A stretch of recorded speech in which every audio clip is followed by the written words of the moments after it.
Para ahli mengatakan Pulau Jawa terbentuk akibat peristiwa vulkanik dan tektonik akibat tumbukan dua lempeng besar, yakni lempeng Indo-Australia dengan lempeng benua Rasia. Proses pembentukannya tidak terjadi dalam waktu semalam atau beberapa tahun saja, namun lewat proses alam secara bertahap dari tahun ke tahun. Di samping cerita para ahli tentang pembentukan Pulau Jawa, banyaknya versi cerita gaib saat itu. Adapun cerita menarik di balik sejarah Pulau Jawa sebelum dihuni manusia versi perwayangan perihal mitos kisah tentang Punakawan Semar atau Ismaya, Gareng atau Nalagareng, Petruk atau Dawala, Bagong atau Bawor dan Togok atau Tejamantri atau Wijamantri serta Milung atau Sarawita yang seringkali dipandang sebagai tokoh Panakawan jahat, hanya karena mereka berdua itu selalu berada di pihak musuh, raja jahat, atau tokoh-tokoh yang berperangai buruk. Diceritakan, Sang Hyang Menang memiliki putra yaitu Sang Hyang Tunggal yang memiliki istri Dewi Rekatawati. Pada suatu hari Rekatawati melahirkan sebutir telur.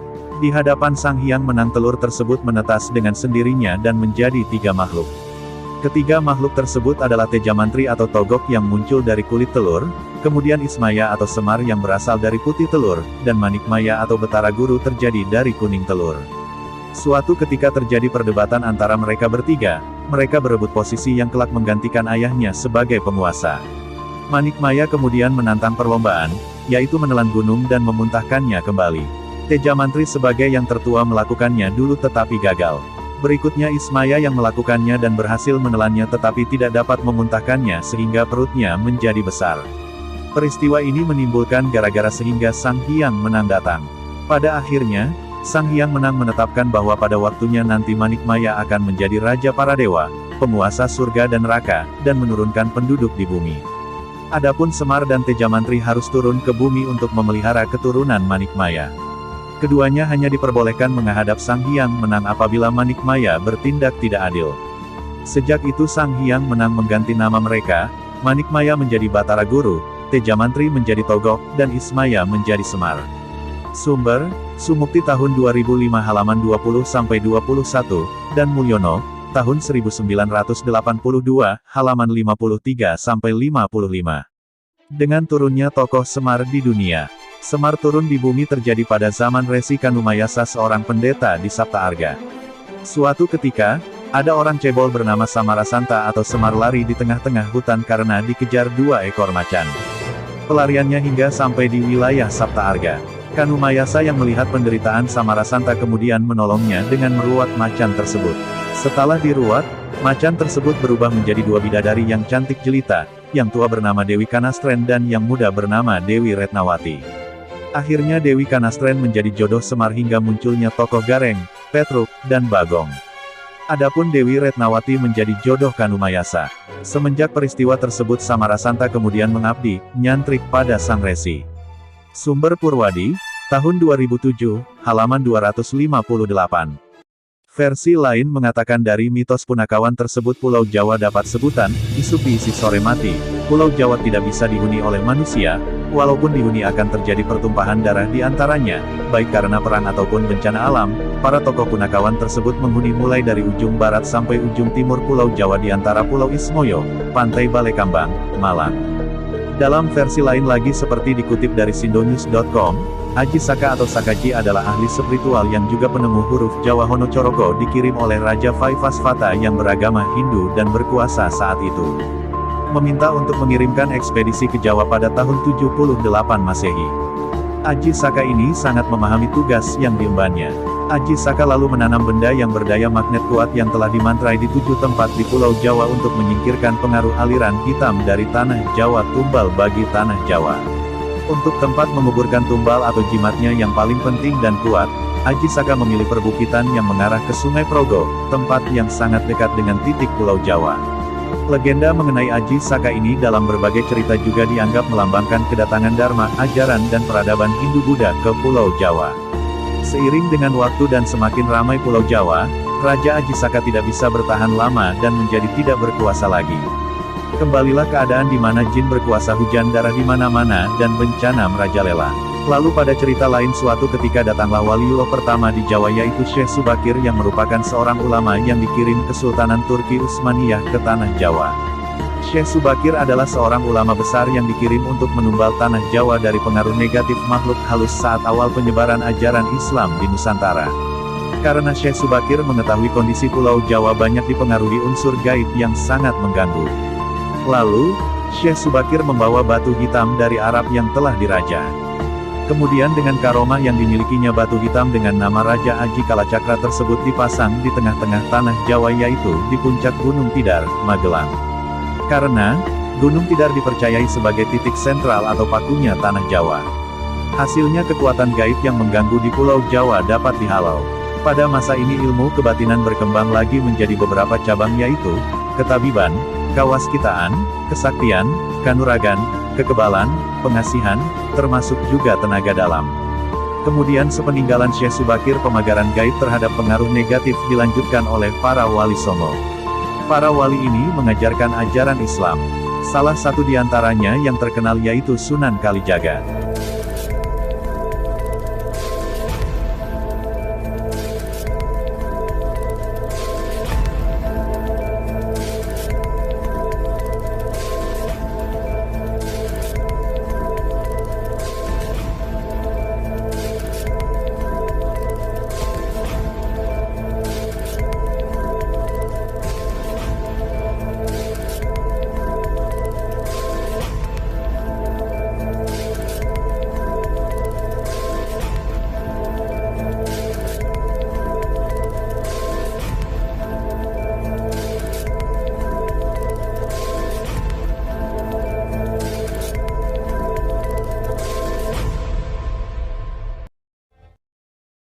Kawasan cagar alam geologi seluas sekitar 22.000 hektar ini layaknya kotak hitam, black box, bagi segala proses alam di Karangsambung, Kebumen.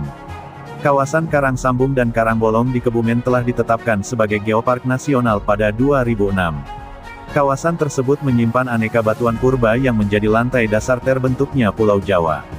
Geopark Karangsambung, letak geografis wilayah ini sekitar 120 juta tahun lalu merupakan dasar laut, pertemuan lempeng benua dan samudra. Proses subduksi menyebabkan batu-batuan purba itu tersingkap ke permukaan.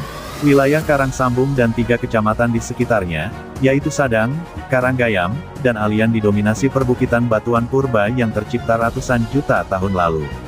Termasuk Bukit Pentulu di desa Karangsambung yang disebut sebagai lantai dasar samudra. Wilayah ini bisa mengungkap asal-usul proses terbentuknya Pulau Jawa. Dari catatan Lembaga Ilmu Pengetahuan Indonesia, LIPI, geolog asal Belanda bernama R.D.M. Verbeek dan R. Venema yang pertama kali menemukan tanah dasar Pulau Jawa pada 1881. 10 tahun kemudian, pada 1891, Verbeek kembali menemukan fosil Nummulites dan Orbitulina di Sungai Lupulo. Dari penelitiannya itu, diperkirakan batuan tua tersebut berumur 117 tahun. Kemudian daerah setempat terutama di Karangsambung, Kebumen mulai dipetakan oleh Harloff pada 1933. Tetapi kemudian Perang Dunia II berkecamuk, sehingga baru tahun 1970-an, geolog asal Indonesia Sukendar Asikin yang melakukan riset kemudian mengulas geologi daerah Karangsambung berdasarkan teori tektonik lempeng. Berdasarkan teori tektonik lempeng, kulit bumi tersusun oleh lempengan yang bergerak satu sama lain, saling menjauh, berpapasan, atau bertabrakan. Kecepatan pergerakan lempeng ini rata-rata 10 cm per tahun. Bila dua lempeng bertabrakan, maka terjadi akumulasi batuan yang kemudian muncul sebagai daratan. Hal inilah yang terjadi di wilayah Karangsambung, di mana daratan itu terbentuk akibat tabrakan lempeng benua dan lempeng samudra pada zaman pratersier. Pada umumnya, plankton merupakan jenis hewan yang berada di dasar laut. Namun di Karangsambung, fosil itu bisa ditemukan pada batuan rijang yang ada di atas bukit. Hal itu dibuktikan oleh salah satu peneliti LIPI, Sueno Winduhutomo. Dia mengatakan, pada salah satu batuan itu terdapat fosil radiolaria, yang merupakan fosil binatang plankton. Menurut Husni Ansori yang juga peneliti bidang geologi dari LIPI, Karangsambung merupakan tempat percampuran antar batuan. Karena menjadi segala jenis batuan tercampur di sana, Karangsambung dulunya diyakini menjadi tempat pertemuan antar lempeng Samudra Hindia Australia dengan lempeng Rasia. Susunan jenis batuan yang berbeda dapat dilihat pada sebuah tebing setinggi 20 meter yang ada di sana. Pada tebing itu terdapat bagian yang tersusun dari batuan berwarna terang, ada pula bagian yang terdiri dari batuan yang gelap. Tiap bagian di tebing ini memiliki warna yang berbeda. Ada bagian yang terang, lalu ada bagian yang gelap. Itu artinya komposisi batuannya juga berbeda. Batuan yang berwarna terang bereaksi terhadap asam klorida, dan yang gelap tidak. Batuan yang tidak bereaksi itu disebut batuan rijang, lanjut Husni. Karena memiliki jenis batuan yang beragam, Karangsambung menjadi kawasan geologi terlengkap di Asia Tenggara. Kawasan itu kemudian ditetapkan menjadi kawasan geopark nasional. Menurut Edi Hidayat, Kepala UPTBIK Kalipi Karangsambung, dengan menjadi kawasan geopark, tempat itu nantinya mempunyai 3 fungsi, yaitu konservasi, pendidikan, dan pemberdayaan masyarakat. Di sepanjang jalan menuju geopark Karangsambung tersaji panorama elok dari bukit, lembah, hingga aliran sungai Lupulo, sungai terbesar di Kebumen. Semakin ke utara, udara kian sejuk dan sepi.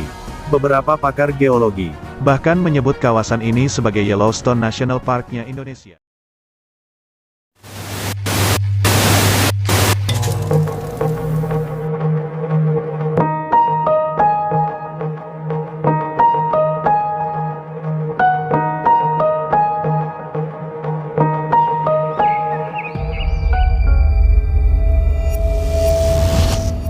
Syekh Subakir memiliki nama asli Maulana Muhammad Al-Bakir adalah seorang ahli dalam bidang spiritual, ahli ekologi lingkungan, ahli dagang, ahli nujum atau ramalan dan ahli menumbali atau ruqyah daerah angker yang dihuni jin jahat. Maulana Muhammad Al-Bakir bersama 8 rombongan ulama sufi lainnya diantaranya Jamaluddin Akbar Al-Husaini yang dikenal dengan Syekh Jumadil Kubro yang diyakini sebagai bapak para wali songo. Diutus Khalifah Turki Utsmaniyah Sultan Mehmed I atau Muhammad Jalabi dari Istanbul, Turki Utsmaniyah, Ottoman, Turki tahun 1404 Masehi untuk berdakwah menyebarkan agama Islam di Pulau Jawa. Selain bersama Syekh Jumadil Kubro, Syekh Subakir juga berangkat bersama ulama-ulama lainnya, diantaranya Maulana Malik Ibrahim, berasal dari Turki, ahli mengatur negara. Maulana Ishak, berasal dari Samarkand, Rusia Selatan, ahli pengobatan. Maulana Muhammad Al-Maghrobi, berasal dari Maroko. Maulana Malik Israil, dari Turki, ahli mengatur negara. Maulana Muhammad Ali Akbar, dari Persia atau Iran, ahli pengobatan. Maulana Hasanuddin, dari Palestina. Maulana Aliyuddin, dari Palestina. Syekh Maulana Maghribi, dan Maulana Malik Ibrahim atau masyarakat Jawa dan lainnya mengenal dengan Sunan Gresik. Rombongan tersebut dibiayai secara penuh oleh Kesultanan Turki Ottoman pada saat itu. Dengan begitu Syekh Subakir masuk ke dalam 9 wali yang ditunjuk ke Khalifahan Turki Utsmani untuk berdakwah di Tanah Jawa. Keberhasilan Syekh Subakir membuatnya menjadi sangat terkenal di Nusantara saat itu. Imbasnya, masyarakat begitu fanatik terhadapnya dan seolah menuhankan beliau. Atas dasar itu pula, Syekh Subakir akhirnya memutuskan untuk kembali ke Persia pada tahun 1462 Masehi. Kepulangan Syekh Subakir dimaksudkan untuk mengembalikan ketauhidan masyarakat Jawa agar tidak terlalu fanatik terhadapnya. Beberapa tahun setelah pulang, Syekh Subakir wafat. Secara estafet, dakwah Islam di Nusantara lalu dilanjutkan oleh Wali Songo. Dari sumber lain atau babat Tanah Jawa, diceritakan pada tahun 1404 Masehi, Syekh Subakir diutus secara khusus untuk menangani masalah-masalah gaib yang dinilai menjadi penghalang diterimanya Islam oleh masyarakat Jawa. Dirinya diperintahkan menumbal atau meruqyah Tanah Jawa dari pengaruh negatif makhluk halus. Para jin, dedemit, dan lelembut tersebut bisa mengubah wujud. Kisah peperangan dengan dunia gaib yang dilakukan Syekh Subakir di Pulau Jawa, yaitu ketika dirinya berperang melawan Sabda Palon atau Kiai Semar yang dipercaya sebagai pengasuh Tanah Jawa. Sumarlan juru kunci Gunung Tidar mengatakan, penghuni Tanah Jawa pada saat itu adalah para dedemit, jin, dan setan. Eyang Ismoyo atau dikenal dengan Kiai Semar. Pada pertarungan antara Syekh Subakir dengan Sabdo Palon tidak ada yang kalah dan menang karena keduanya sama-sama sakti. Hingga akhirnya muncul perjanjian damai antara keduanya. Dalam perjanjian damai tersebut, Syekh Subakir menjelaskan niatnya kepada Sabda Palon bahwa dia hendak menyebarkan agama Islam. Niat ini pun akhirnya diterima baik oleh Sabdo Palon. Syekh Subakir kemudian diajak Sabdo Palon ke Padepokan Agung miliknya di Alas Purwo. Di sana terdapat 2 sumur yang bau busuk. Syekh Subakir diminta untuk mengubah air sumur menjadi wangi. Kemudian Syekh Subakir nyabdo atau mengubah air sumur tersebut. Air di satu sumur bisa menjadi wangi, sedangkan di sumur satunya tidak bisa menjadi wangi, ujar Sumarlan. Nyabdo sama halnya dengan sababiah ataupun ruqyah. Hal pertama yang dilakukan Syekh Subakir adalah menerima tantangan tersebut, kemudian dia membacakan doa-doa yang diambilnya dari Al-Quran agar mengubah air tersebut menjadi harum. Pembacaan doa-doa dengan ayat Al-Quran, As-Sunnah, serta zikir menyebut nama Allah dalam Islam disebut ruqyah. Tujuannya adalah untuk menetralkan suatu hal, baik itu barang, tempat, bahkan manusia agar terlepas dari gangguan makhluk gaib. Setelah melakukan sabdo di Alas Purwo, Syekh Subakir memang memilih Gunung Tidar sebagai tempat berdakwah. Alasannya karena tempat ini berada persis di tengah-tengah Pulau Jawa. Konon diceritakan juga Syekh Subakir yang menguasai ilmu gaib dan dapat menerawang makhluk halus memiliki tombak pusaka yang dikenal dengan tombak Kiai Panjang. Beliau mengetahui penyebab utama kegagalan para ulama pendahulu dalam menyebarkan ajaran Islam karena dihalangi para jin dan dedemit penunggu tanah Jawa. Lalu tombak pusaka Kiai Panjang tersebut ditancapkan tepat di puncak Tidar sebagai penolak bala. Konon tombak sakti itu menciptakan hawa panas yang bukan main bagi para lelembut dan bangsa jin yang berdiam di Gunung Tidar. Lelembut, setan, siluman lari menyelamatkan diri. Jin, peri, banaspati, semuanya tak kuat menahan panasnya pancaran kekuatan hawa panas yang dikeluarkan tombak tersebut. Sebagian jin yang lain ada yang mati akibat hawa panas dari tumbal yang dipasang Syekh Subakir tersebut. Konon Sabda Palon, raja bangsa jin yang telah 9.000 tahun bersemayam di puncak Gunung Tidar terusik dan keluar mencari penyebab timbulnya hawa panas bagi bangsa jin dan lelembut. Hingga akhirnya terjadi perjanjian antara Syekh Subakir dan Sabda Palon. Gunung Tidar pun dipercaya oleh masyarakat sebagai titik tengah Pulau Jawa. Tempat ini memang istimewa karena berada di tengah kota Magelang dan sangat jarang terdapat gunung atau bukit yang berada di tengah kota.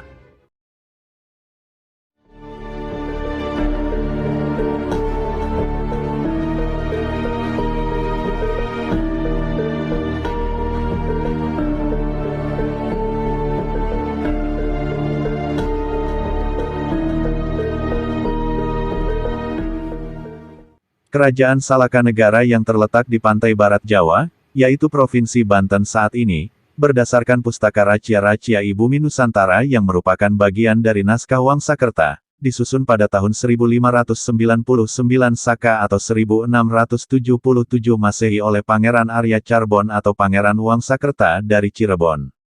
Kerajaan Salakanegara didirikan oleh Dewa Warman I sebagai raja pertama, dengan gelar Prabu Darmalokapala Aji Raksa Gapura Sagara, tahun 130-163 Masehi. Dewa Warman dikisahkan sebagai seorang pedagang yang datang dari India yang dikirim untuk menjalin hubungan perdagangan ke Yavatvipa atau Yawadwipa.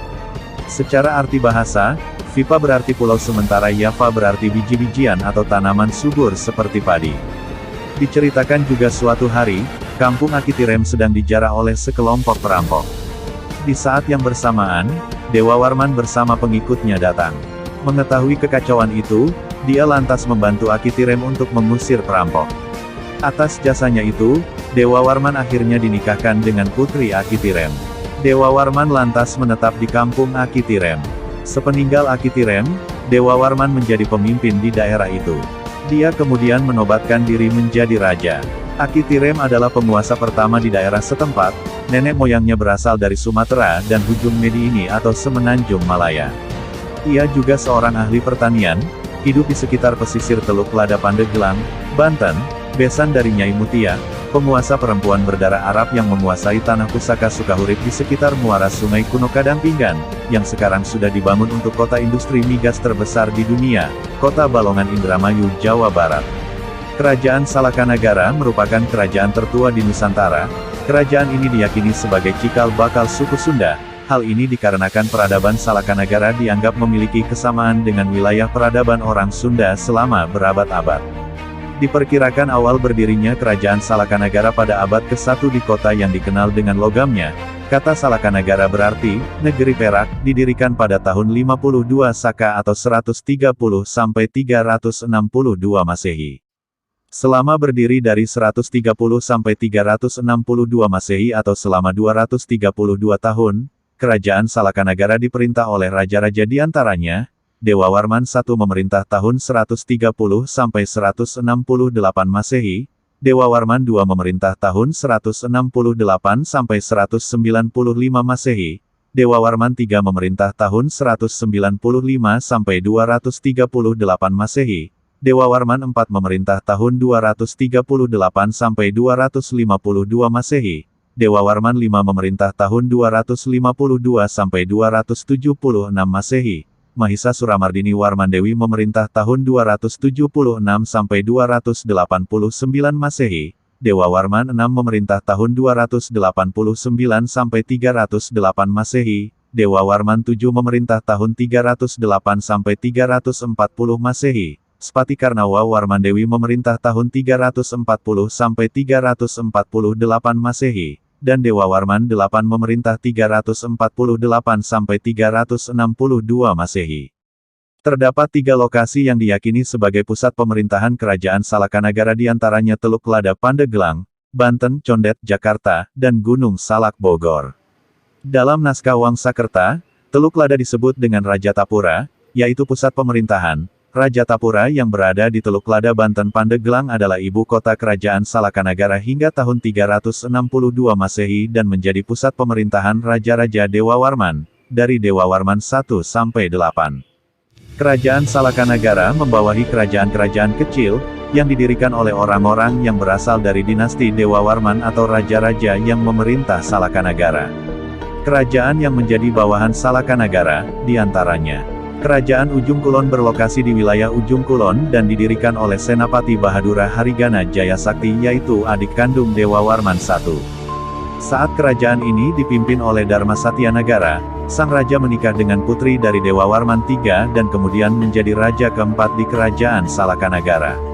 Kemudian, kerajaan Tanjung Kidul beribu kota Agrabintapura yang sekarang termasuk wilayah Cianjur Selatan. Kerajaan ini dipimpin oleh Sweta Liman Sakti, yaitu adik kedua Dewa Warman I. Adapun situs peninggalan kerajaan Salakanagara antara lain: Situs Cihunjuran, Menhir Cihunjuran; Situs Batu Gong Citaman, Batu Gong; Situs Batu Ranjang, Menhir Tugu Salakanagara; Situs Batu Tumbung, Prasasti Kawali Salakanagara. Menurut arkeolog Agus Arif Munandar tahun 2012, berdasarkan data yang tersedia menyebutkan kerajaan Salakanagara baru menjadi perbincangan pada tahun 1980-an. Menurutnya, sebelum tahun itu, belum ada diskusi tentang kerajaan ini di kalangan ahli sejarah kuno di Indonesia. Munandar menduga, kurangnya perbincangan tentang kerajaan ini lantaran data yang menunjangnya cukup minim, yaitu dari naskah sastra pustaka Rachia I Bumi Nusantara.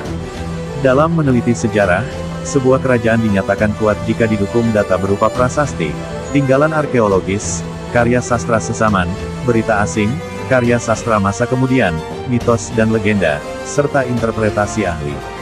Sementara Salakanagara, data yang tersedia hanya karya sastra masa kemudian, yaitu naskah Wangsakerta.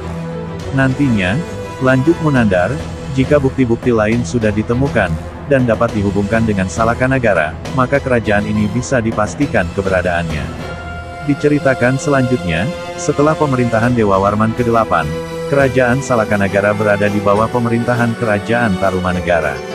Raja Jayasingha Warman, pendiri kerajaan Tarumanegara, adalah menantu dari Raja Dewa Warman VIII.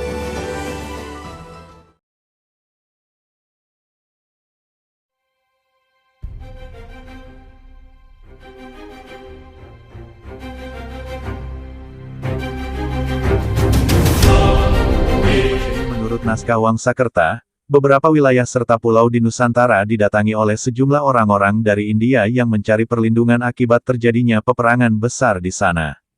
Mereka itu umumnya berasal dari daerah kerajaan Palawa dan Kalankayana di India yang kalah dalam peperangan melawan kerajaan Samudragupta, India.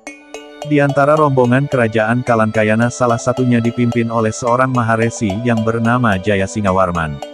Setelah mendapatkan restu dari raja yang berkuasa di barat Jawa, yaitu Raja Salakanagara Dewa Warman VIII, Jayasingha Warman membuka tempat pemukiman baru di dekat Sungai Citarum. Oleh Jayasingha Warman diberi nama Tarumadesya atau Desa Taruma. Semakin hari, kota ini semakin menunjukkan perkembangan yang pesat, karena itulah Jayasingha Warman kemudian membentuk sebuah kerajaan yang bernama Tarumanagara.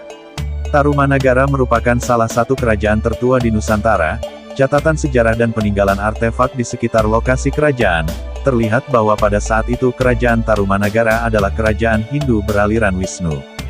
Tarumanagara berasal dari kata Taruma dan Nagara. Nagara artinya kerajaan atau negara, sedangkan Taruma berasal dari kata Tarum yang merupakan nama sungai yang membelah Jawa Barat yaitu Citarum. Sejarah kerajaan Tarumanagara bersumber dari sejumlah prasasti yang berasal dari abad ke-5 Masehi. Prasasti tersebut diberi nama berdasarkan lokasi penemuannya, antara lain. Prasasti Ciaretan, ditemukan di Ciampea, Bogor. Pada prasasti tersebut terdapat ukiran laba-laba dan tapak kaki serta puisi beraksara Palawa dan berbahasa Sanskerta. Puisi tersebut berbunyi, kedua telapak kaki yang seperti telapak kaki Wisnu ini kepunyaan Raja Dunia yang gagah berani yang termasyhur, Purnawarman penguasa Tarumanagara. Prasasti Pasir Koleangkak. Prasasti Jambu atau Prasasti Pasir Koleangkak, ditemukan di Bukit Koleangkak di perkebunan jambu, sekitar 30 km sebelah barat Bogor. Ditemukan pertama kali tahun 1854 oleh Jonathan Rick, dilaporkan kepada Dinas Purbakala tahun 1947, tetapi diteliti pertama kali pada tahun 1954. Prasasti ini juga sering disebut sebagai Prasasti Jambu. Prasasti Jambu berisi tulisan, yang termasyhur serta setia kepada tugasnya ialah raja yang tiada taranya bernama Sri Purnawarman yang memerintah Taruma serta baju perisainya tidak dapat ditembus oleh panah musuh-musuhnya. Kepunyaannya lah kedua jejak telapak kaki ini, yang selalu berhasil menghancurkan benteng musuh, yang selalu menghadiahkan jamuan kehormatan kepada mereka yang setia kepadanya, tetapi merupakan duri bagi musuh-musuhnya. Prasasti Kebon Kopi, ditemukan di Kampung Muara Hilir, Cibungbulang. Prasasti ini ditemukan di Kampung Muara sejak awal abad 19, dikemukakan pertama kali oleh N.W. Huppermans dalam laporannya yang ditulis pada tahun 1864. Isi prasasti Kebon Kopi, yakni adanya dua kaki gajah yang disamakan dengan tapak kaki gajah Airawati yaitu gajah kendaraan Dewa Wisnu. Prasasti Tugu, ditemukan di Kampung Batu Tumbuh, Bekasi, tercatat pertama kali dalam laporan Notulen Batavia Asgenutsap tahun 1879. Pada tahun 1911 atas prakarsa Pederu de la File prasasti ini dipindahkan ke Museum Batavia Asgenutsap van Kunsten en Wetensappen atau sekarang Museum Nasional, Jakarta. Prasasti tersebut isinya menerangkan penggalian Sungai Candrabaga oleh Raja di Rajaguru dan penggalian Sungai Gomati sepanjang 6.112 tombak atau 12 km oleh Purnawarman pada tahun ke-22 masa pemerintahannya. Penggalian sungai tersebut merupakan gagasan untuk menghindari bencana alam berupa banjir yang sering terjadi pada masa pemerintahan Purnawarman, dan kekeringan yang terjadi pada musim kemarau. Prasasti Pasir Awi. Prasasti terletak di lereng selatan Bukit Pasir Awi di kawasan hutan perbukitan Cipamingkis, Bogor. Prasasti ini pertama kali ditemukan oleh N.W. Huppermans pada tahun 1864. Prasasti Pasir Awi berpahatkan gambar dahan dengan ranting dan dedaunan serta buah-buahan dan juga berpahatkan gambar sepasang telapak kaki. Prasasti Muara Cianten. Prasasti Muara Cianten terletak di tepi Sungai Cisadane dekat Muara Cianten yang dahulu dikenal dengan sebutan Prasasti Pasir Muara atau Pasiran Muara. Prasasti ini pertama kali ditemukan oleh N.W. Huppermans pada tahun 1864. Prasasti Muara peninggalan sejarah ini disebut prasasti karena memang ada goresan tetapi merupakan pahatan gambar sulur-suluran, pilin atau ikal yang keluar dari umbi. Prasasti Cidanghiang atau Lebak. Prasasti ini ditemukan di Kampung Lebak, pinggir Sungai Cidanghiang, Pandeglang, Banten. Keberadaan Prasasti Cidanghiang pertama kali berasal dari laporan Kepala Dinas Purbakala Tubagus Rusjan pada tahun 1947. Prasasti Didanghiang berisi tulisan, inilah tanda keperwiraan, keagungan dan keberanian yang sesungguh-sungguhnya dari Raja Dunia, yang mulia Purnawarman, yang menjadi panji sekalian raja. Kerajaan Tarumanagara pernah dipimpin oleh 12 raja, diantaranya 1. Jayasingawarman berkuasa tahun 358 sampai 382 Masehi. 2. Darmayawarman berkuasa tahun 382 sampai 395 Masehi. 3. Purnawarman berkuasa tahun 395 sampai 434 Masehi. 4. Wisnuwarman berkuasa tahun 434 sampai 455 Masehi. 5. Indrawarman berkuasa tahun 455 sampai 515 Masehi. 6. Candrawarman berkuasa tahun 515 sampai 535 Masehi. 7. Suryawarman berkuasa tahun 535 sampai 561 Masehi. 8. Kertawarman berkuasa tahun 561 sampai 628 Masehi. 9. Sudawarman berkuasa tahun 628 sampai 639 Masehi. 10. Hariwangsawarman berkuasa tahun 639 sampai 640 Masehi. 11. Nagajayawarman berkuasa 640 sampai 666 Masehi, dan 12. Linggawarman berkuasa tahun 666 sampai 669 Masehi. Berdasarkan prasasti yang ditemukan yang berhasil meningkatkan kehidupan rakyat adalah Raja Purnawarman, kehidupan rakyat makmur dan merasa aman. Selanjutnya kondisi sosial pada masa pemerintahan Raja Purnawarman terus meningkat dengan memperhatikan kedudukan kaum Brahmana sebagai tanda penghormatan kepada para dewa. Agama yang dianut oleh Raja Purnawarman dan rakyatnya adalah Hindu Siwa dengan kaum Brahmana sebagai pemegang peran penting dalam upacara. Sikap toleransi beragama pada masa ini cukup tinggi dibuktikan dengan adanya agama Buddha dan agama nenek moyang atau animisme. Dan kehidupan budaya pada masa itu sudah tinggi, ditandai dengan teknik dan cara penulisan huruf-huruf dari prasasti yang memperlihatkan perkembangan budaya tulis-menulis. Penyebab utama keruntuhan kerajaan Tarumanagara adalah karena adanya serangan dari kerajaan Majapahit saat kerajaan Tarumanagara di bawah kepemimpinan Raja Sudawarman. Pengalihan kekuasaan dari kerajaan Tarumanagara menjadi kerajaan Sunda di bawah kepemimpinan Raja Tarusbawa, raja pertama di kerajaan Sunda, tahun 669 sampai 723 Masehi. Kekosongan kepemimpinan di kerajaan Tarumanagara karena tidak ada penerus setelah Raja Linggawarman wafat.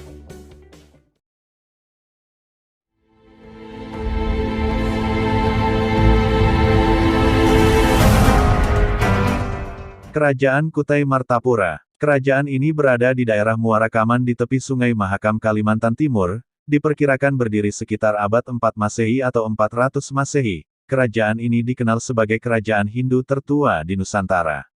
Raja pertamanya bernama Kundungga, diteruskan Aswawarman, dan Mulawarman. Pada masa keemasan Maharaja Mulawarman mendermakan 20.000 ekor sapi kepada para Brahmana. Setelah itu, para Brahmana dari India menuliskannya di atas yupa. Menurut Muhammad Sarif dalam webinar Sejarah Nasional meninjau kembali sejarah Kutai Martapura, monarki pertama, tertua, terlama di Nusantara, Sabtu, tanggal 31 Juli tahun 2021. Dalam prasasti yupa, sumber primer yang pertama, tidak menyebutkan sama sekali nama Kutai pada kerajaan yang dipimpin keturunan Kundungga tersebut.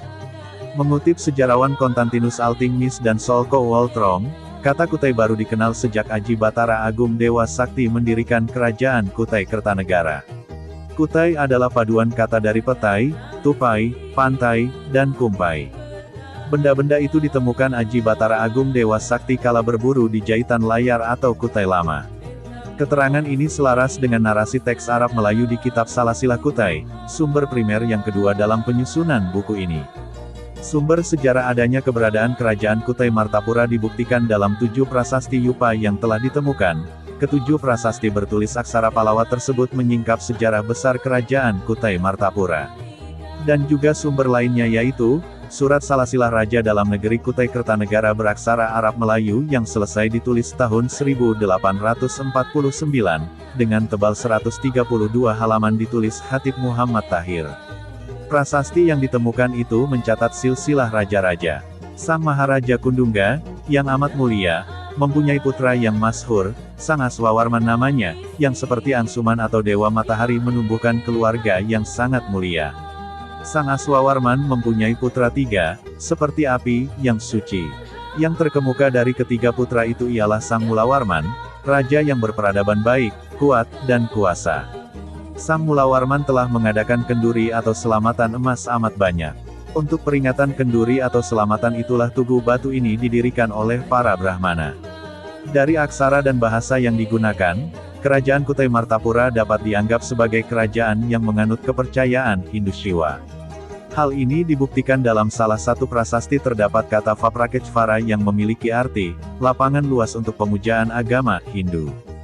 Kerajaan Kutai Martapura mencapai masa kejayaannya saat Raja Mulawarman berkuasa. Dia dikenal sebagai pemimpin yang baik hati dan hormat kepada para Brahmana. Berkat itu, Mulawarman sangat diagungkan oleh penduduk Kutai Martapura.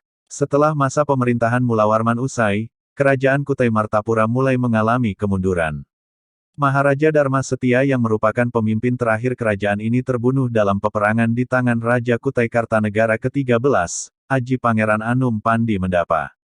Adapun raja-raja yang berkuasa di kerajaan Kutai Martapura yaitu, Maharaja Kudungga, bergelar Anumerta Dewawarman yaitu sebagai pendiri kerajaan, Maharaja Aswawarman yaitu anak dari Raja Kudungga, Maharaja Mulawarman yaitu sebagai raja yang terkenal, Maharaja Marawijaya Warman, Maharaja Gajayana Warman, Maharaja Tunggawarman, Maharaja Jayanaga Warman, Maharaja Nalasinga Warman, Maharaja Gadingga Warman Dewa, Maharaja Indra Warman Dewa, Maharaja Sangga Warman Dewa, Maharaja Chandrawarman, Maharaja Sri Lanka Dewa, Maharaja Gunaparana Dewa, Maharaja Wijaya Warman, Maharaja Sri Aji Dewa, Maharaja Mulia Putra, Maharaja Nalapandita, Maharaja Indra Paruta Dewa, Maharaja Dharma Setia.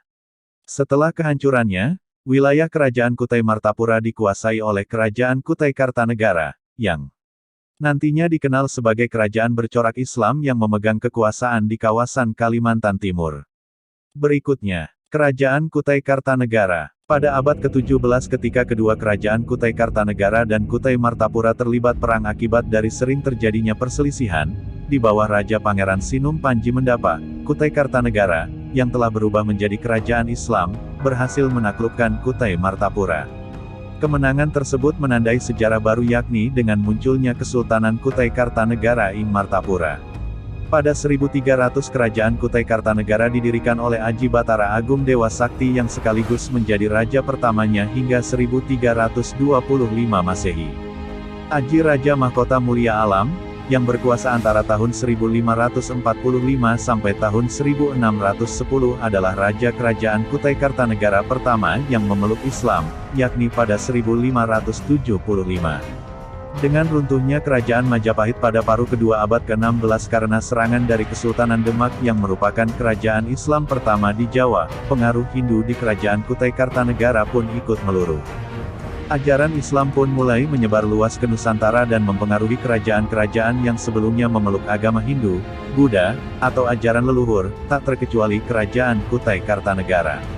Sebutan raja pun diganti dengan sultan, dan penguasa kerajaan Kutai Kartanegara pertama yang menggunakan nama Islam adalah Sultan Aji Muhammad Idris. Sultan Aji Muhammad Idris kemudian memindahkan ibu kota kerajaan dari Kutai Lama ke Pemarangan. Sultan Aji Muhammad Idris tahun 1735 sampai tahun 1778 adalah pemimpin Kesultanan Kutai Kartanegara yang paling keras melawan penjajahan VOC atau Belanda, bahkan hingga mengorbankan nyawa saat berjuang bersama Sultan Wajo di Sulawesi Selatan. Adapun nama-nama raja-raja kerajaan Kutai Kartanegara atau Kesultanan ing Martapura hingga sekarang, yaitu Aji Batara Agung Dewa Sakti tahun 1300 sampai tahun 1325, Aji Batara Agung Padukanira tahun 1325 sampai tahun 1360, Aji Maharaja Sultan tahun 1360 sampai tahun 1420, Aji Raja Mandarsyah tahun 1420 sampai tahun 1475, Aji Pangeran Tumenggung Bayabaya tahun 1475 sampai tahun 1545, Aji Raja Mahkota Mulia Alam tahun 1545 sampai tahun 1610, Aji Dilanggar tahun 1610 sampai tahun 1635, Aji Pangeran Sinum Panji Mendapa tahun 1635 sampai tahun 1650, Aji Pangeran Dipati Agung tahun 1650 sampai tahun 1665, Aji Pangeran Dipati Majakusuma tahun 1665 sampai tahun 1686,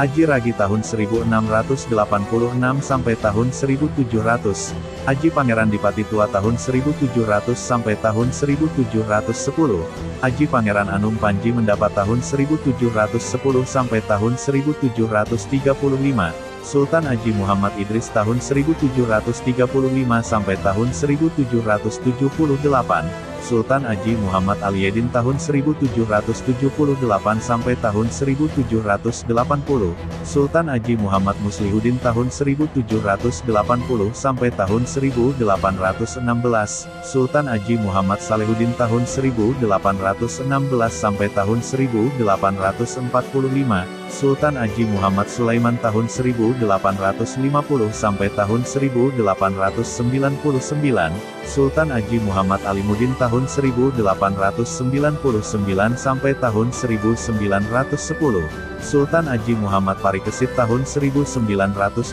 sampai tahun 1960, Sultan Haji Muhammad Salehuddin II tahun 2001 sampai tahun 2018, Sultan Haji Pangeran Prabu Anum Surya Adiningrat tahun 2018 sampai sekarang.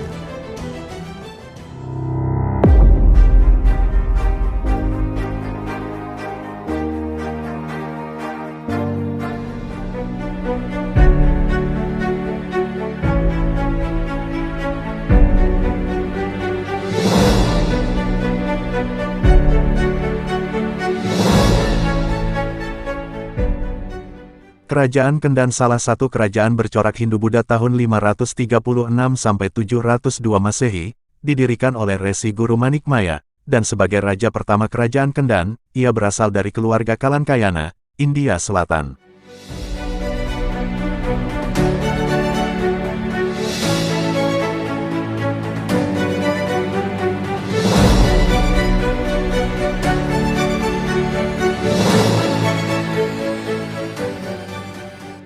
Pusat kerajaan Kendan berada di Desa Nagrek dan Desa Citaman, Kecamatan Nagrek, Kabupaten Bandung.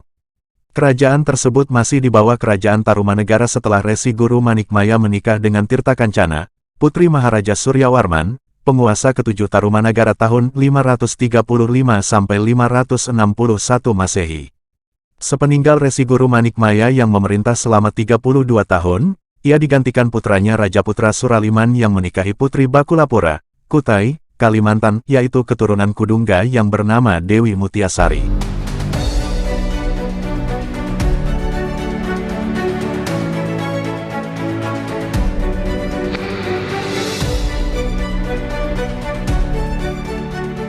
Setelah Raja Putra Suraliman wafat tahun 597 Masehi, ia digantikan putranya Sang Kandiawan.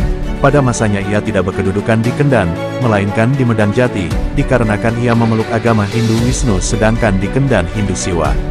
Sang Kandiawan memerintah selama 15 tahun, ia mengundurkan diri dan menjadi pertapa dan menunjuk putra bungsunya, Samureti Kandayun menjadi Raja Kendan pada 612 Masehi, ia justru memindahkan ibu kota kerajaan ke wilayah Galung.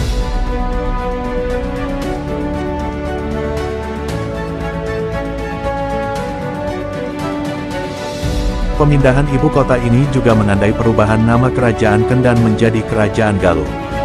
Di saat yang sama, kerajaan Tarumanegara yang kala itu diperintah oleh Tarusbawa, sedang bergejolak. Kondisi tersebut kemudian dimanfaatkan oleh Samureti Kandayun untuk melepaskan kerajaan Galuh dari Tarumanegara.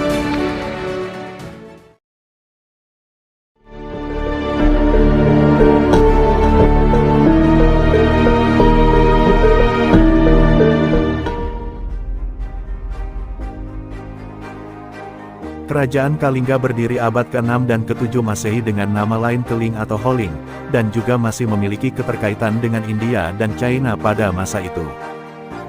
Pendiri kerajaan Kalingga adalah Dapunta Shailendra, yang berasal dari dinasti Shailendra. Kerajaan ini mencapai masa kejayaan di bawah Ratu Sima atau Dewi Wasuwari, yang memerintah menggantikan suaminya, Raja Kartikeya Singa, yang wafat pada 674 Masehi. Ratu Sima cukup dikenal karena ketegasan dan keadilannya dalam memerintah kerajaan Kalingga di abad ke-7 Masehi.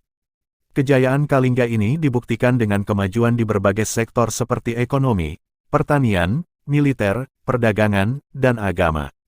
Dikutip dari catatan Buya Hamka, tentang hubungan Ratu Sima dengan Muawiyah bin Abu Sufyan, yang merupakan salah satu sahabat Nabi dan peletak dasar kekhalifahan dinasti Bani Umayyah. Amat besar kemungkinan tidak ada orang lain tempat memasangkan Raja Taceh atau Raja Arab itu melainkan Muawiyah. Besar kemungkinan bahwa penyelidikan ke tanah Jawa ini amat rapat persangkutannya dengan usaha beliau mendirikan armada Islam. Sebab, Beliaulah yang mula-mula mendirikan armada angkatan laut dalam kekhalifahan Islam. Mungkin sekali bahwa setelah utusan itu atau mata-mata menyelidiki sendiri ke tanah Jawa, dan menguji informasi tentang keteguhan hati Ratu Simo, Baginda hendak mengirim utusan memasuki pulau-pulau Melayu atau Nusantara, tulis Hamka. Adapun raja-raja yang berkuasa di kerajaan Kalingga diantaranya. 1. Prabu Wasumurti, 594–605 Masehi. Berkuasa selama 11 tahun, semenjak kerajaan Kalingga didirikan oleh Dapunta Shailendra pada abad ke-6 Masehi, Prabu Wasumurti ditunjuk sebagai raja pertamanya. 2. Prabu Wasugeni, 605–632 Masehi. Berkuasa selama 27 tahun, setelah Prabu Wasumurti meninggal, tahta kerajaan Kalingga diambil alih putranya yaitu Prabu Wasugeni. 3. Prabu Wasudewa, 632–652 Masehi. Kedudukan yang kosong setelah meninggalnya Prabu Wasugeni membuat sang putra bernama Prabu Wasudewa naik tahta. 4. Prabu Kiratasingha, 632–648 Masehi.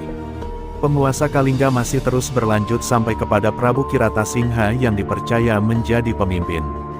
5. Prabu Wasukawi, 652 Masehi. Tidak banyak sejarah yang mengisahkan sosok Prabu Wasukawi. Namun, dia diketahui pernah menjabat sebagai penguasa Kalingga. 6. Prabu Kartikeya Singha, 648–674 Masehi.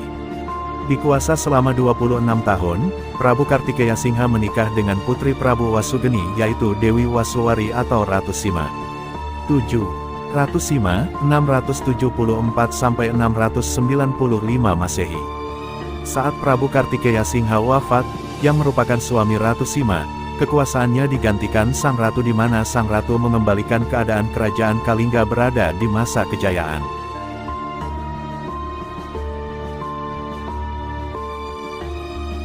Kerajaan Kalingga mengalami kemunduran setelah Ratu Sima wafat, dan juga mendapatkan serangan dari kerajaan Sriwijaya tahun 752 Masehi, yang menjadikan kerajaan Kalingga terpecah dua, yaitu Kerajaan Keling di Magelang dan Kerajaan Mataram kuno di Yogyakarta. Peninggalan-peninggalan Kerajaan Kalingga antara lain. 1. Prasasti Tukmas. Ditemukan di lereng barat Gunung Merapi yang berisi pesan mengenai hubungan manusia dengan dewa-dewa Hindu. 2. Prasasti Sojomerto. Ditemukan di desa Sojomerto, Jawa Tengah dan bertuliskan silsilah keluarga Dapunta Shailendra sebagai tokoh pencetus kerajaan Kalingga. 3. Candi Angin. Terletak di Kecamatan Keling yang menurut sejarah pernah menjadi tempat penyembahan karena di bagian bangunan candi terdapat sebuah pusaran angin. 4. Candi Bubrah. Berlokasi di Desa Tempur, Jepara yang diduga menjadi pintu utama atau gapura sebelum menuju Candi Angin karena jaraknya hanya sekitar 500 meter. 5. Situs Puncak Songolikur, Gunung Muria. Puncak tertinggi, Gunung Muria di Jawa Tengah, peninggalan kerajaan Kalingga. Di sana ditemukan banyak arca dan tempat pemujaan.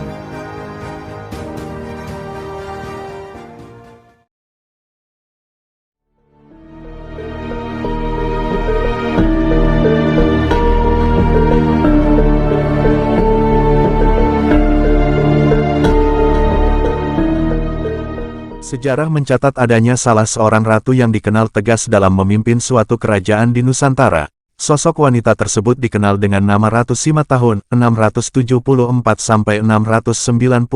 Masehi. Ratu Sima lahir tahun 611 Masehi di sekitar Musi Banyuasin, Sumatera Selatan. Ia merupakan istri Raja Kalingga Kartikeya Singha tahun 648–674 Masehi. Sang Ratu naik tahta kerajaan dengan gelar Sri Maharani Mahisasuramardini Satyaputi Keswara setelah sang suami Kartikeya Singha yang merupakan Raja Kalingga wafat. Ratu Sima dan Kartikeya Singha memiliki anak bernama Parwati yang menikah dengan putra mahkota kerajaan Galuh yang bernama Sang Jalantara atau Rahyang Mandi Minyak dan menjadi Raja Kerajaan Galuh kedua dengan gelar Prabu Suragana tahun 702–709 Masehi. Parwati dan Sang Jalantara memiliki anak bernama Dewi Sanaha dan menikah dengan Bratasenawa atau Prabu Sana yang memiliki putra bernama Sanjaya yang kelak menjadi penguasa Sunda, Galuh serta mendirikan kerajaan Mataram kuno pada abad ke-8 di Jawa Tengah. Sima kerap diidentikan dengan istilah Simo yang berarti singa. Namun, julukan ini tidak membuat sang ratu ditakuti, justru dicintai oleh seluruh rakyatnya. Ratu Sima adalah pemeluk Hindu Shiva yang taat. Berdasarkan dokumentasi surat menyurat milik Kekhalifahan Bani Umayyah yang disimpan di Museum Granada, Spanyol. Diketahui jika Kekhalifahan Utsman bin Affan ketika itu sempat mengutus armada lautnya yang dipimpin Muawiyah bin Abu Sufyan untuk melakukan ekspedisi mengenalkan Islam ke daratan Cina termasuk ke Nusantara. Mereka singgah di pantai utara Jawa yang ketika itu berada dalam wilayah kerajaan Kalingga. Khalifah Islam tersebut sebelumnya mendengar kabar ada kerajaan Hindu di seberang lautan yang diperintah oleh seorang raja wanita yang bijaksana. Kabar tentang ketegasan Ratu Sima saat itu tersebar kemana-mana. Diceritakan dari beberapa sumber, adanya seorang pendatang dari negeri seberang meletakkan sekantung emas di persimpangan jalan dekat alun-alun kerajaan, untuk mengetahui apakah rakyat Kalingga berani mengambil sesuatu yang bukan milik mereka. Sekian lama kantung yang berisi emas itu masih tetap di tempatnya, hingga suatu saat Pangeran Narayana yang merupakan putra Ratu Sima berjalan melewati lokasi tersebut, kakinya tak sengaja menyentuh kantung emas yang tergeletak di situ.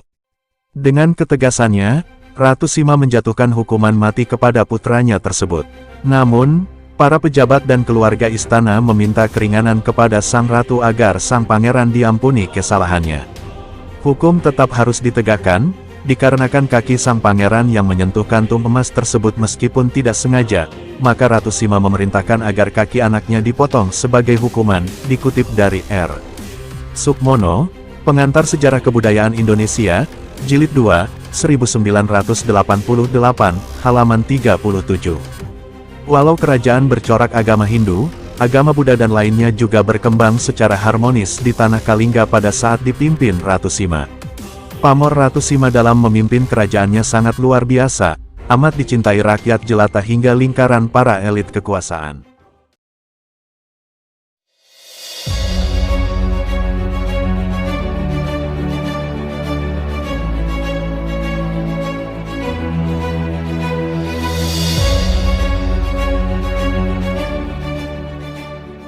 Kerajaan yang berpusat di Kecamatan Talun Cirebon Girang, lereng Gunung Ciremai atau Gunung Indrakila ini bercorak Hindu.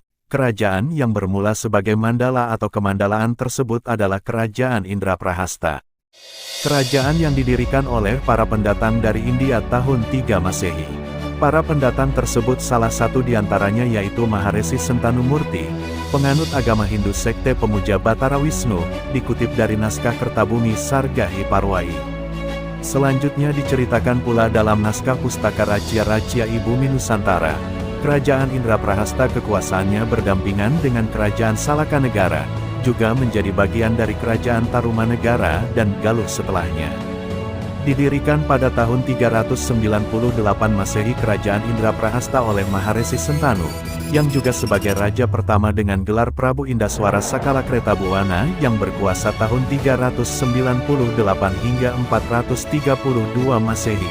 Beliau menikahi Dewi Indari yang merupakan putri dari Raja Dewa Warman 8 Kerajaan Salakanegara. Wilayah Kerajaan Indraprahasta meliputi Desa Sarwadadi Kecamatan Sumber, juga Cimandung di Desa Krandon Kecamatan Talun, dan Desa Cirebon Girang. Akibat dari konflik besar yang terjadi di Kerajaan Galuh 716 Masehi, di mana Raja Galuh Bratasenawa atau Sena, dikudeta oleh Purbasora dengan dibantu Prabu Wiratara yang saat itu berkuasa di Kerajaan Indraprahasta. Di saat yang sama Kerajaan Indraprahasta mengalami kemunduran disebabkan serangan Kerajaan Sunda, salah satu pecahan Kerajaan Tarumanegara selain Galuh. Kelak anak putra Raja Galuh Bratasenawa, yang melarikan diri ke Jawa Tengah yaitu Sanjaya mendirikan Kerajaan Medang atau Mataram kuno di Yogyakarta. Yang dikemudikan hari kembali menyerang Purbasora dan pendukungnya termasuk Kerajaan Indraprahasta. Serangan Sanjaya itu menandai berakhirnya masa kekuasaan Kerajaan Indraprahasta. Peninggalan serta situs Kerajaan Indraprahasta masih perlu ditelusuri, salah satu peninggalannya yaitu Blok Krapyak, Desa Sarwadadi, Kecamatan Talun, Kabupaten Cirebon. Blok Krapyak diyakini sebagai pintu gerbang Kerajaan Sarwadadi, menurut tokoh masyarakat di sana. Adapun raja-raja yang berkuasa di Kerajaan Indraprahasta, antara lain Maharesi Sentanu yang menjadi raja pertama Indraprahasta, berkuasa tahun 398 sampai 432 Masehi di bawah kekuasaan Kerajaan Salakanagara. Jayasatyanagara Raja kedua Kerajaan Indraprahasta, berkuasa tahun 432 sampai 454 Masehi sudah berada di bawah kekuasaan Kerajaan Tarumanegara. Wiryabanyu Raja ketiga Kerajaan Indraprahasta, berkuasa mulai tahun 454 sampai 476 Masehi. Warna Dewaji Raja keempat Kerajaan Indraprahasta, berkuasa 476 sampai 503 Masehi. Raksa Hariwamsa Raja kelima Kerajaan Indraprahasta, berkuasa tahun 503 sampai 538 Masehi. Dewi Rasmi Ratu keenam Kerajaan Indraprahasta, berkuasa tahun 538 sampai 556 Masehi. Astadewa Raja ketujuh Kerajaan Indraprahasta, berkuasa tahun 556 sampai 570 Masehi. Jayagranagara Raja ke-8 Kerajaan Indraprahasta, berkuasa tahun 570 sampai 575 Masehi. Raja Resipatmayasa Raja ke-9 Kerajaan Indraprahasta, berkuasa tahun 575 sampai 618 Masehi. Embuana Raja ke-10 Kerajaan Indraprahasta, berkuasa tahun 618 sampai 663 Masehi. Wisnu Murti Raja ke-11 Kerajaan Indraprahasta, berkuasa tahun 663 sampai 688 Masehi. Tunggal Nagara Raja ke-12 Kerajaan Indraprahasta, berkuasa tahun 688 sampai 732 Masehi. Resi Guru Padmahariwangsa Raja ke-13 Kerajaan Indraprahasta, berkuasa tahun 732 sampai 743 Masehi. Prabu Wiratara Raja ke-14 Kerajaan Indraprahasta, berkuasa tahun 743 sampai